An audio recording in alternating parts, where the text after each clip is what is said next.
రైతు భరోసానికి పైసలు లేవంటాడు. తెలంగాణలో ఎస్టీ ఎస్టీ బీసీలకు స్టూడెంట్స్ కి ఫీజు రీఎంబర్మెంట్స్ ఏమంటేమో డబ్బులు లేవంటాడు. కాంగ్రెస్ ఇచ్చిన 6 గ్యారెంటీలు అమలు చేద్దామంటే పైసలు లేవంటాడు. నాకు అప్పు దొరకలే అంటారు, ఎవరు నమ్ముతలే అని చెప్పేసి అంటారు. అరే ఇవన్నీ పెట్టుకొని 5,000 కోట్లతోని మహాత్మా గాంధీ విగ్రహం ఎట్లా కడతావు నువ్వు చెప్పు?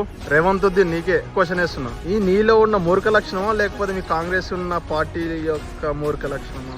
మొన్నటి వరకు ఏమో హైడ్రా, ఇప్పుడేమో మహాత్మా గాంధీ అని చెప్పేసి. ఇప్పటికిప్పుడు సడన్ గా కాల్ చేయమంటే ఎన్ని ఫ్యామిలీస్ సఫర్ అవ్వాలి, ఎంత మంది ఏడుస్తున్నారు. సరే మీరు వీడియో చూడండి. సడన్ గా కాలేజ్ చేయమంటే ఎక్కడ వెళ్తాం? 400 फैमिलियों की शांतियों को बिगाड़े। వెళ్ళాము చెప్పండి. 450 ఫ్లాట్స్ అండి, ఎక్కడ పోతాం? సడన్ గా వెళ్ళిపోతే ఎక్కడికి వెళ్ళిపోతాం చెప్పండి? అందరు అఫోర్డ్ చేయలేరు కదా. అందరు మాక్సిమం 90% మిడిల్ క్లాస్ వాళ్ళు.